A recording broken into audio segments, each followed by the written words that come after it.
America in 1973, I was very fortunate to live for a few months at the house of my mentor, the wonderful folklorist, Kenneth S. Goldstein. We all called him Kenny Goldstein, who was chair of the folklore department at the University of Pennsylvania. And I came to America to study folklore. I was after the big bucks, obviously. And living in his house was a folklorist's dream come true, really. He had one of the most extraordinary libraries of Americana, popular culture, mostly folklore, and songs of all kinds. And I spent countless hours in the basement of his house on Vernon Avenue in northwest Philadelphia.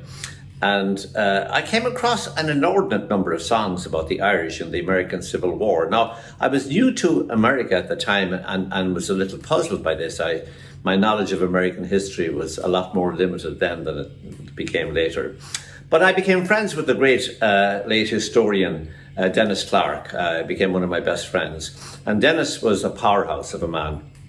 He grew up in a working class neighborhood in Kensington in Philadelphia, and eventually went to Temple, got a PhD in history, and wrote The Irish in Philadelphia as his doctoral thesis, which still stands as a fantastic book to this day. Not too many people were writing much about the Irish in America at that time. Dennis ended up writing 11 books on the Irish experience in America, held down a full-time job at the time and raised a family of 6 and moved house every 4 years. And he actually was the man you would turn to if you needed something done or a helping hand. Dennis, he often says, the busiest person who has the most time. And Dennis, I was very, very sad when he finally passed away, leaving a wonderful legacy behind him. But he acquainted me with the history of the Irish at the time that the Civil War happened. And we were very unwelcome visitors in America, as many of you know, at that time. But along came the Civil War, and then the Irish immigrants, they enlisted in huge numbers on the Union Army. And through their fighting and their sacrifice for the new republic, their new home, they proved that they were Americans as well as Irish. Now, there were, of course, Irish who fought on the Confederacy side as well. Mostly the people known as the Scotch-Irish who had come in earlier migrations. That was understandable that their allegiance would have been where they lived. But the most enduring legacy in song is of the Irish who fought in the Union Army. This is a song that I learned from a man called Tom Dahill in Minneapolis, St. Paul, about 30 years ago. And it's one of my favourite songs. It's very much an anti-war anthem, Pat Murphy of the Irish Brigade.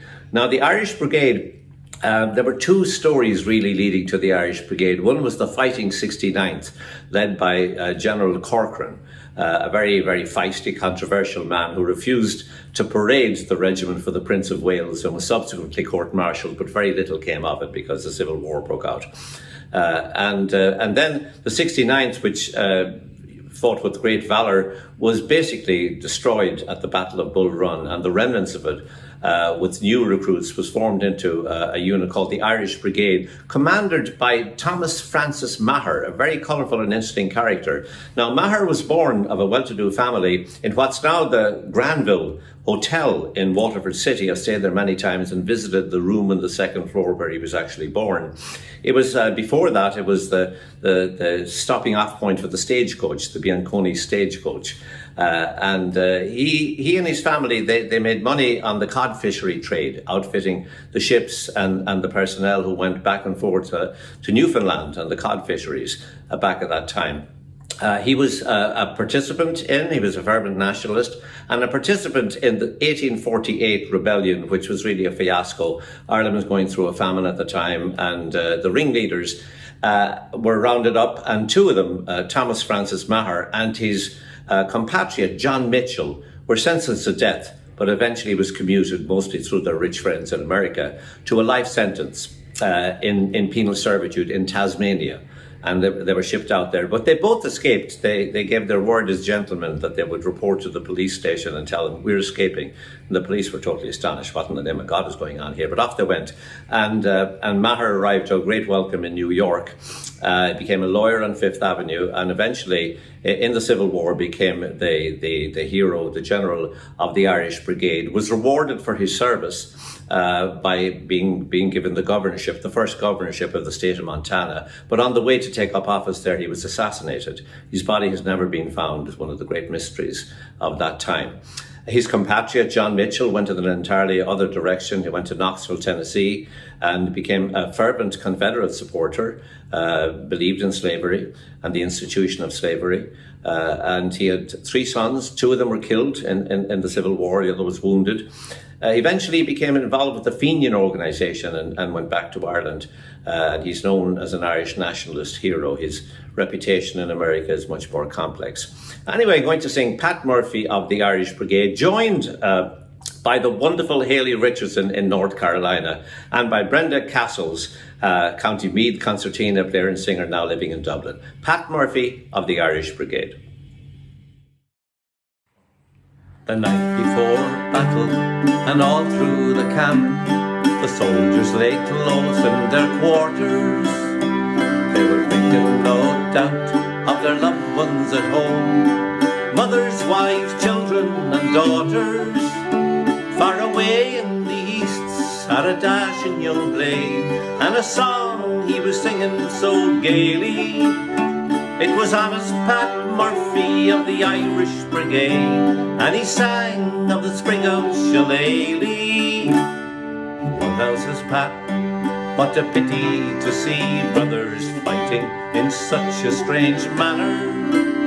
But I'll fight till I die, and I'll surely be killed for America's bright starry banner. If 'twas only John Bull who was here to the fore, I would rush into battle so gaily, and I'd leather away with the heart and a half, with the elegant sprig of Shillelagh. The morning then came, and Pat he arose on the rebels to have satisfaction. The drummer was baiting the devil's tattoo, calling the boys into action.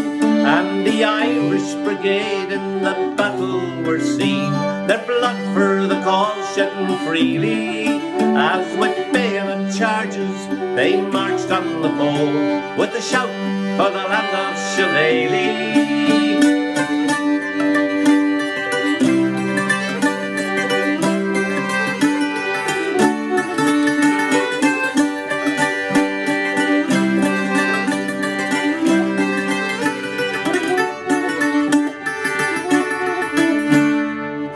Was over, the dead lay in heaps, Pat Murphy lay bleeding and gory. A hole in his head from a rifleman's shot had ended his passion for glory.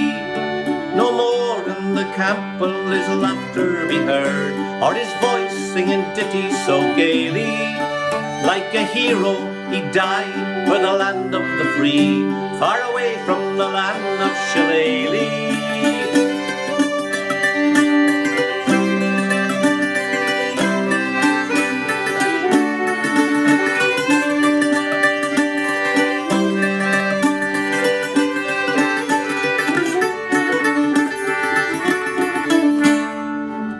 Columbia will never forget, where valor and fame hold communion, how boldly those brave Irish volunteers fought in defence of the flag of the Union.